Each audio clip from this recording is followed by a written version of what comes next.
계속해서 우리 이사야서를 통해서 하나님 우리에게 주시는 말씀들 우리 살펴보고 있습니다. 오늘 쉬운 5번째 시간인데요. 그러나 나는 내 죄를 용서하는 하나님이다 라는 말씀의 제목 가지고 이사야 43장 14절부터 28절까지 말씀으로 하나님 말씀 선포하도록 하겠습니다. 먼저 14절부터 15절까지의 말씀 우리 한 목소리로 읽도록 하겠습니다. 너희들의 속량자시요 이스라엘의 거룩하신 분이신 주님께서 이렇게 말씀하신다. 내가 바빌론에 군대를 보내어 그 도성을 치고 너희를 구하여 내겠다. 성문 빗장을 다 부수어 버릴 터이니 바빌로니아 사람의 아우성이 통곡으로 바뀔 것이다. 나는 주 너희의 거룩한 하나님이며 이스라엘의 창조자요 너희의 왕이다. 아멘. 14절 서두에 보니까요, 하나님께서는 자신을 가리키셔서 너희들의 속량자, 이스라엘의 거룩하신 분이다 이렇게 스스로를 소개하고 표현하고 계십니다. 그것은 우리가 지난 시간에 살펴봤었던 말씀처럼 구원의 약속, 하나님께서 하나님의 백성들을 구원하시겠다, 저와 여러분들을 구원하시겠다 그렇게 약속하신 그 약속을 다시 한번 상기시키시기 위한 그런 말씀이기도 하고요. 그리고 죄가 없으신 그런 거룩한 하나님으로서 이 세상의 것과 구별된 분이시다라는 것, 그렇게 내가 믿고 나의 구원을 이루실 그 하나님이 거룩한 분이시다라는 것을 하나님의 백성들로 하여금 믿게 하시려는 그런 선포라는 것입니다. 그런데 이런 선포가 그냥 어떤 관념적이거나 허황된 것이 아니라 하나님은 이스라엘 백성들 모두가 알고 있는 역사를 언급하시면서 내가 얘기하고 있는 이 약속들이, 내가 얘기하고 있는 이 선포들이 그냥 뜬구름 잡는 이야기가 아니라 너희들이 알고 있는 그 역사를 통해서 이미 내가 너희들에게 어떤 하나님인지를 너희들 다 알고 있잖아 라는 그들의 역사를 이어지는 말씀을 통해서 언급을 하고 계십니다. 16절로 18절 말씀, 내가 바다 가운데 길을 내고 거센 물결 위에 통로를 냈다.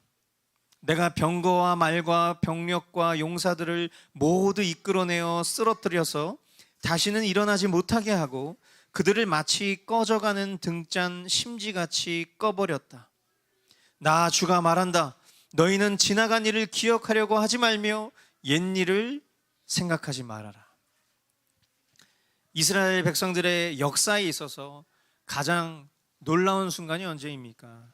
그것은 바로 이집트에서 나올 때 출애굽 사건이죠. 하나님께서는 홍해에서 이집트 왕 파라오의 병거들을 다 멸하셨습니다. 이를 통해서 무엇이 만방에 증거되었죠? 이스라엘의 하나님. 하나님은 이스라엘의 하나님이요, 이스라엘은 하나님의 소유된 백성이다 라는 것을 이스라엘 백성들 뿐만 아니라 만방에 그것을 널리 알리셨고요. 하나님은 그렇게 이스라엘의 하나님이 되어주셨습니다. 그러나 이제 이스라엘은 그들이 역사상 경험했었던 너무나도 크고 위대한 사건인 이 출애굽 사건을 기억하거나 생각하지도 못할 만큼 더 크고 위대한 새 일을 경험하게 될 것이다. 하나님은 그렇게 말씀하세요. 지나간 일을 기억하려고 하지 말며 옛일을 생각하지도 말아라. 얼마나 크고 놀라운 새 일을 계획하고 계시기에 하나님이 이렇게 말씀하실까? 그것은 도대체 무엇일까? 이어지는 말씀 19절로 20절 보니까요, 내가 이제 새 일을 하려고 한다. 이 일이 이미 드러나고 있는데 너희가 그것을 알지 못하겠느냐? 내가 광야에 길을 내겠으며 사막에 강을 내겠다. 들짐승들도 나를 공경할 것이다. 이리와 타조도 나를 찬양할 것이다. 내가 택한 내 백성에게 물을 마시게 하려고 광야에 물을 대고 사막에 강을 내었기 때문이다.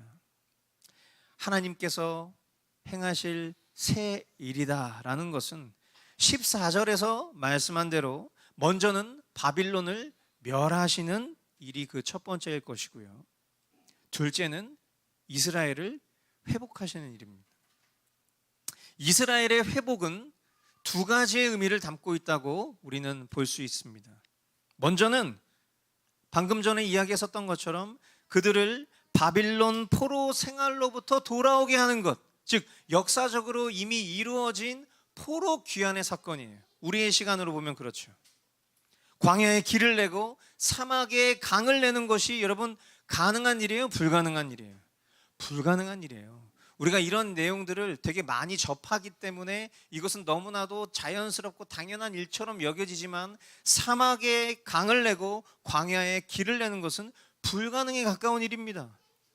그런데 하나님은 그것을 너무나도 쉽게 가능케 하실 수 있는 분이에요. 왜요? 하나님은 만물을 창조하시고 섭리하시는 분이시기 때문에 그렇죠. 여러분, 창조와 섭리의 목적이 뭐라고 그랬어요? 우리가 교리 공부를 통해서 배웠는데 하나님께서 이 세상을 창조하신 목적, 그리고 하나님께서 그 창조하신 세계를 섭리하고 계시는 목적이 무엇 때문이라고 했을까요? 자, 가슴에 손을 얹어보세요. 네. 자, 따라해 보시겠습니다. 나 때문에. 네. 하나님께서 창조하신 목적이 나 때문이에요.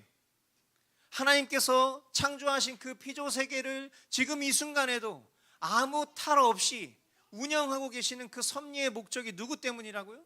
나 때문이라는 거예요. 광야 같은 사막과도 같이 메말라버린 이스라엘 백성들, 하나님의 백성들의 그 심령 가운데 길과 생수와 같은 기쁨의 위로를 주실 분이 오직 하나님 한 분뿐이시다라는 것을 말씀하시는 예언적 선포인 것입니다. 그리고 이스라엘 회복의 좀 더 확장된 의미는요, 바로 예수 그리스도를 통한 세계 복음화예요. 성경이 이스라엘 백성을 주목하여서 하나님이 하나님의 백성들을 어떻게 인도하시는지를 교보제로 보여주고 계신 것처럼 이스라엘의 회복이라는 것은 단순히 육적 이스라엘이라는 국가에 국한된 회복을 말하는 것이 아니라는 것을 저와 여러분들은 눈치채셨을 겁니다. 신약에 와서 예수 그리스도를 통하여 주님의 몸된 교회가 된 하나님의 거룩한 백성들을 회복하시겠다라는 것이 바로 이스라엘의 영적 회복인 것이죠.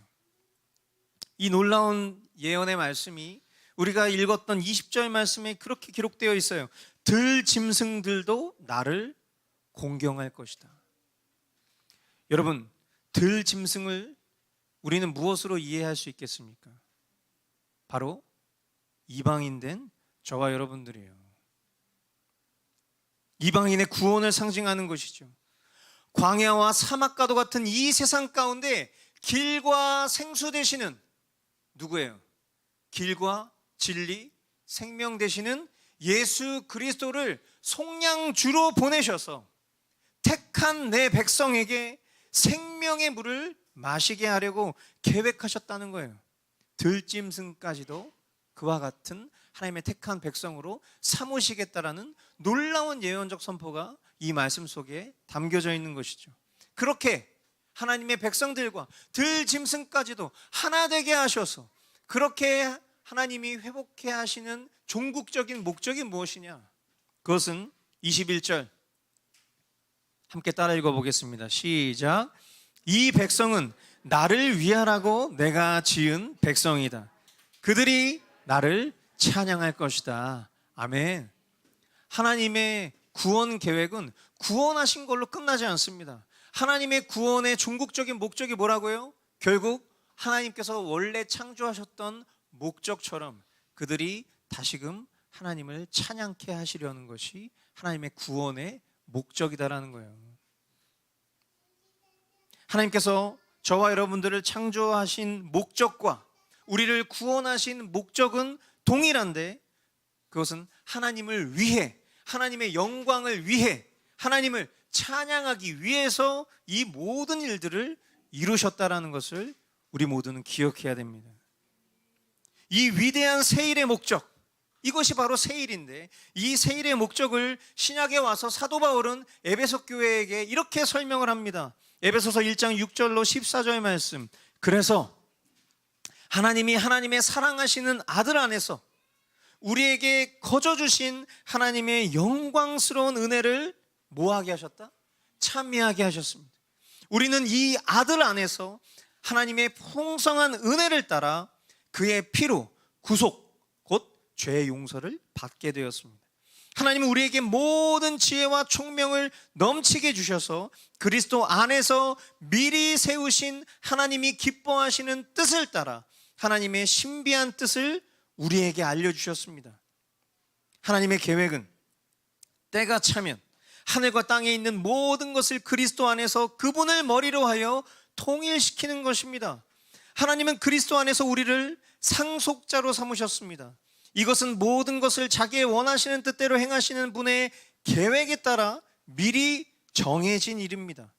그것은 그리스도께 맨 먼저 소망을 둔 우리로 하여금 하나님의 영광을 찬미하는 사람이 되게 하시려는 것이었습니다. 여러분도 그리스도 안에서 진리의 말씀, 곧 여러분을 구원하는 복음을 듣고서 그리스도를 믿었으므로 약속하신 성령의 날인을 받았습니다. 이 성령은 하나님의 소유인 우리가 완전히 구원받을 때까지 우리의 상속의 담보이시며 우리로 하여금 하나님의 영광을 뭐하게 하신다? 찬미하게 하십니다. 그러니까 오늘 우리가 읽고 있는 이 본문의 말씀과 이 에베소서 1장 6절로 14절 말씀을 매칭해서 보면 너무 놀라운 거예요. 하나님은 단 한순간도 하나님의 그 신실하신 약속을 게을리 실천하시거나 그것을 무효화하신 적이 없다는 거예요. 처음에 우리의 뷰파인더가 아주 협소했을 때는 이스라엘 백성에게만 국한되어 있는 일들로 우리는 볼 수 있었죠. 그러나 신약과 구약 이 66권의 성경을 통해서 우리는 그 구약에 말씀하셨던 일들이 그 당대를 살아가는 이들에게도 유효한 말씀이지만 그 말씀은 놀랍게도 하나님께서 예비하고 계시는 훗날의 예언적 말씀들이 다 담겨져 있다는 것을 우리는 이 성경 말씀을 통해서 확인할 수 있는 것이고, 그 놀라운 깨달음을 통해서 우리는 어떤 기쁨을 얻습니까? 어떤 안정감을 얻습니까? 그것은 바로 나를 향한 하나님의 그 구원의 계획 또한, 그 구원 이후에 나를 통해서 하나님 찬양받으시기 원하시는 그 완전한 뜻이 반드시 이루어질 것이라는 기쁨과 안정감을 주는 것이죠. 여러분, 우리 자신이 정말 구원받은 자라고 여기신다면, 내가 하나님의 백성이라고 확신하시는 분들이라면, 우리의 구원은 이미 하나님 손에 붙들려 완성된 것이라는 것을 깨달았다면 우리에게 남은 것은 하나님을 찬미하는 것입니다. 하나님을 예배하는 거예요. 오늘 우리가 예수 아름다우신, 여러분, 예수 아름다우신이라는 찬양, 제가 정말 좋아하는 찬양 중에 하나인데, 그 찬양의 가사를 보면 무엇을 노래하는 것 같아요? 예수 아름다우신. 마치 어떤 예수님이 우리가 생각하는 어떤 그림으로 이렇게 인식하면 예수님 되게 머릿결도 막 좋고 말이죠. 그죠? 되게 아름답게 생기셔서 그런 노래를 부르는가? 우리가 멍하고 부르면 그렇게 생각할 수도 있어요. 그러나 예수님께서 행하신 일들은 결코 아름다운 일들은 아니었어요. 그러나 그 일의 결과는 아름다웠죠. 저와 여러분들을 위해서 예수님께서 행하신 그 놀라운 일들, 그 거친 일들, 그 희생과 섬김의 일들은 결코 아름다워 보이지 않았어요. 그러나 그 결과가 우리에게 그 과정 또한 아름답게 보여지게 만든 거예요. 절대 아름다울 수 없는 저와 여러분들이 하나님 보시기에 너무나도 아름다운 자녀로 보일 수 있는 그 근거가 예수님의 십자가 대속 때문임을 우리가 노래했던 거예요. 뿐만 아니라 지금 이 순간에도 우리의 눈에 보이지 않지만 하나님께서는 우리의 영원한 생명의 걸음을 만들고 계시고요, 인도하고 계시고요, 성령님을 통해서 그 일들을 우리에게 적용시키셔서 믿게 하시고요, 눈에 보이지 않고 너무나 암담해 보이지만 순종의 걸음을 걸어갈 수 있도록 인도하고 계심을 우리가 찬양했던 거예요. 이제 내가 사는 것이 아니라 여전히 나를 주장하고 싶어하는 그런 심령들을 내려놓고 오직 주님 한 분, 그분을 바라는 마음으로 살아가겠습니다. 오늘 우리가 그런 찬양을 노래했던 거예요. 이제 와서 다시 생각해 보니 오늘 우리가 고백하게 된 그 놀라운 찬양의 가사들이 오늘 이 말씀이 이야기하고 있는 그 하나님의 놀랍고 위대함을 찬미했던 고백이라는 것.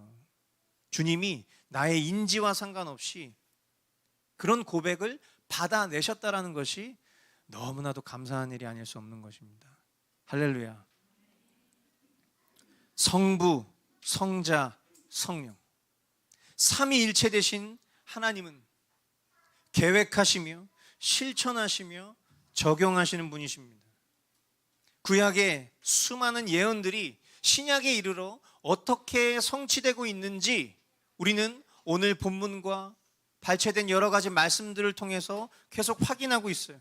그러므로 이 말씀 앞에 서 있는 우리는 이 위대한 하나님의 세일의 대상자가 바로 나라는 사실에 감사할 수 있어야 합니다. 그리고 우리는 구원하시는 하나님을 어떻게 노래해야 돼요? 새 노래로. 새 일에 화답하는 노래는 새 노래죠. 하나님의 그 구원의 새 일에 화답하는 우리는 구원의 노래, 새 노래로 찬양할 수 있어야 합니다. 그것이 말씀의 성취인 것이고요, 저와 여러분을 향한 하나님의 완전하신 계획이라는 것을 다시 한번 기억하실 수 있게 되기를 주님의 이름으로 축복합니다. 22절로 23절 말씀 우리 한 목소리를 읽겠습니다. 시작. 야곱아 너는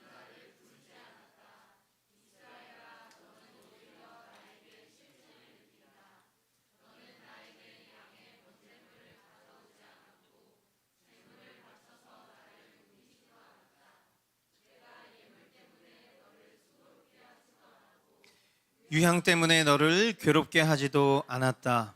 아멘. 우리가 읽고 있는 이 세 번역 본문에는 생략되어 있지만 원문과 개역 개정에는 이 22절 서두에 그러나라는 접속사가 있어요. 그러니까 그러나 야곱 너는 나를 부르지 않았다, 이렇게 연결이 되는 것이죠. 하나님의 창조와 하나님의 구원에 대해서 마땅히 찬양했었어야만 했던 이스라엘이 하나님을 예배하지 않았습니다. 그들은요, 형식적으로는 찬송했을지 모르겠어요. 형식적으로 기도했을지 모르겠어요. 형식적으로 예배하는 행위를 했을지는 모르겠지만 그들은 하나님께 실증을 느꼈습니다. 예배하는 것을 부담으로 여겼어요. 그들은 회개하지 않았고요, 하나님을 믿지 않았습니다. 참 슬픈 일이죠. 그리고 그 모습을 통해서 이 말씀이 오늘 저와 여러분들의 마음 또한 돌아보게 하십니다. 우리는 하나님께서 우리를 죄와 사망으로부터 영원한 지옥으로부터 건져내셨다는 것을 지식적으로는 잘 알고 있어요. 들짐승과 같았던 우리를 아들 예수 그리스도의 핏값으로 속량하셔서 심지어 그 아들과 공동 상속자로 하나님 나라를 주시겠다 약속받은 하나님의 자녀가 되었습니다. 일평생 영원히 하나님을 찬양하고 예배해도 부족함이 없을진데 어느덧 하나님을 부르고 하나님을 찬양하며 예배하는 일을 우리는 소홀히 여기고 형식에 빠진 종교 생활을 하고 있지 않은지 돌아봐야 돼요. 매일 우리가 머스트 라이프를 하고 있는데, 말씀과 기도의 삶을 살고 있는데, 여러분 우리 어떻게 말씀과 기도를 살고 있습니까? 이스라엘 백성들에게 손가락질 일이 하나도 없어요. 우리가 과연 어떻게 하나님 앞에 반응하고 있는지를 보면 우리의 믿음이 참 믿음인지 아니면 병든 믿음인지 우리 스스로도 인지할 수 있을 것입니다. 여러분, 수요 예배 잘 하고 계십니까? 우리가 하나님 앞에 한 주의 중간에 우리가 서서 말씀 앞에 나 자신을 돌아보고, 그리고 하나님을 사랑하지 못했던 우리의 시선을 다시금 하나님께 집중하고, 또한 하나님을 사랑한다 말하는 것을 거짓말하지 않기 위해서 우리 지체를 향한 그 사랑의 실천을 주님이 우리에게 가르쳐 주시는 그 예배 가운데 그 말씀을 생명의 말씀으로 받아들이고 계십니까? 주일 우리가 2번의 예배를 하나님 앞에 올려드리는데, 하나님께서 베푸신 은혜에 비하면 우리가 화답하는 이 예배의 자리는 결코 대단한 것도 아닌데, 우리는 이스라엘의 실패를 오히려 답습하고 있지는 않은가? 오늘 내가 이 자리에 나아오는 내 마음의 중심과 태도는 과연 정말 주님이 행하신 그 놀라운 새 일에 화답하는 그런 믿음의 반응인지 돌아보게 되는 것이죠. 여러분, 참된 신앙, 내가 정말 참된 신앙인인지 아닌지를 확인할 수 있는 여러 가지 기준이 있을 수 있겠지만, 가장 단순한 것은, 정말 참된 신앙은 하나님을 섬기는 즐거움이 있어야 돼요. 우리가 지금 하고 있는 이 예배가 즐거워야 돼. 우리가 보는 말씀이 즐거워야 돼. 내가 하나님 앞에 나아가는 매 순간순간이 주님과 동행하는 기쁨이 있어야 돼요. 이게 참된 신앙인지 아닌지를 확인할 수 있는 너무나도 심플한 일인데, 만약에 기쁘지 않다면 그것은 신앙이 없거나 영혼이 심각하게 병든 것임을 깨닫고 회개해야 합니다. 오늘도 주님은 우리에게 기회를 주고 계시다는 것을 알아야 돼요. 이 말씀을 통해서 지금 내 심령에 정말 100톤짜리 뭔가 펀치를 맞은 것 같은 그런 충격이 든다면 그건 너무나도 축하할 일이에요. 그 충격으로부터 내가 돌이킬 수 있는 회개의 기회를 얻고 있기 때문에. 그러나 그냥 이것이 그냥 흘러나가고 있다면 신앙이 없거나 병든 거예요.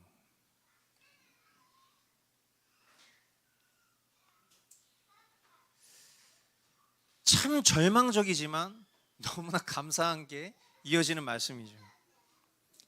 그러나 나는 내 죄를 용서하는 하나님이다. 내가 너를 용서한 것은 너 때문이 아니다. 나의 거룩한 이름을 속되게 하지 않으려고 그렇게 한 것일 뿐이다. 내가 더 이상 너의 죄를 기억하지 않겠다. 진정 아름답고 위대한 말씀이 아닐 수 없습니다. 여러분, 이 말씀은 정말 너무 아름다운 말씀이라고 생각해요. 하나님께서 우리의 죄를 용서하시는 근거가 우리에게 있지 않고 하나님께 있다는 것이 얼마나 아름답고 위대합니까? 하나님의 창조와 회복 속에서도 하나님께 감사하지 않고 인색하며 무정하며 하나님을 사랑하지 않는 우리에게 진정 소망이 없잖아요. 우리가 능동적으로 하나님을 찾을 수 있습니까? 우리가 능동적으로 하나님께 회개할 수 있습니까? 우리의 실력으로 구원에 이를 수 있습니까? 우리의 자유의지는 타락하고 회복과 치유로는 더 이상 불가능한, 제 기능을 다할 수 없는 그런 존재예요. 오늘 우리가 2부 예배를 통해서 이런 내용들을 더 깊이 배우겠지만, 여러분, 우리의 힘으로는 할 수 있는 게 없어요. 오늘 찬양으로도 고백했잖아요. 나는 아무것도 아니라고. 나는 아무것도 할 수 없다고. 그러나 하나님께서 예수 그리스도의 십자가에서 우리를 죽이시고 살리셔서 참된 사랑을 끌어내고 계신 거 아니에요? 내가 하나님을 사랑하고 있는 게 아니에요. 하나님을 사랑하는 그 사랑을 우리에게 끌어내고 계신 거예요, 지금. 너무 아름다운 일이죠. 만일 우리에게 용서의 모든 이유를 찾으셨다면 우리는 정녕 죽을 수밖에 없었을 것입니다. 그러나 우리의 행위에 근거하거나 우리의 행위로 말미암지 않고 오직 하나님의 긍휼과 주 예수 그리스도의 십자가 대속에 근거하시니 이 어찌 아름답고 위대하지 않을 수 있냔 말이에요.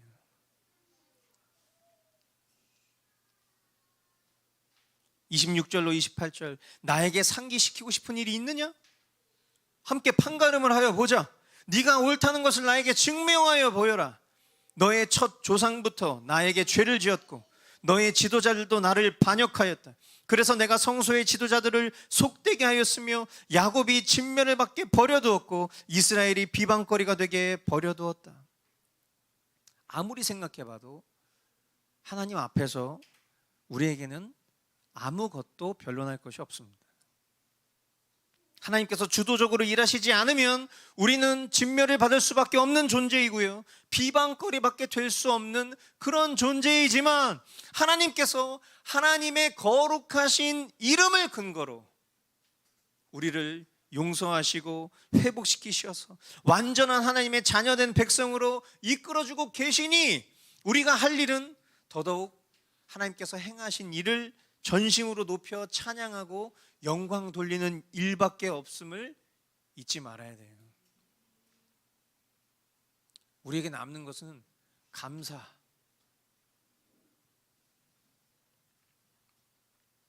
은혜를 망각하고 저버리는 그런 머스트 교회가 아니라 날마다 은혜를 기억하고 허락하신 약속을 붙들며 하나님께 감사하고 영광 돌리는 그런 머스트 교회가 될 수 있기를, 그런 교회된 우리 한 사람 한 사람 될 수 있기를 주님의 이름으로 축원드립니다.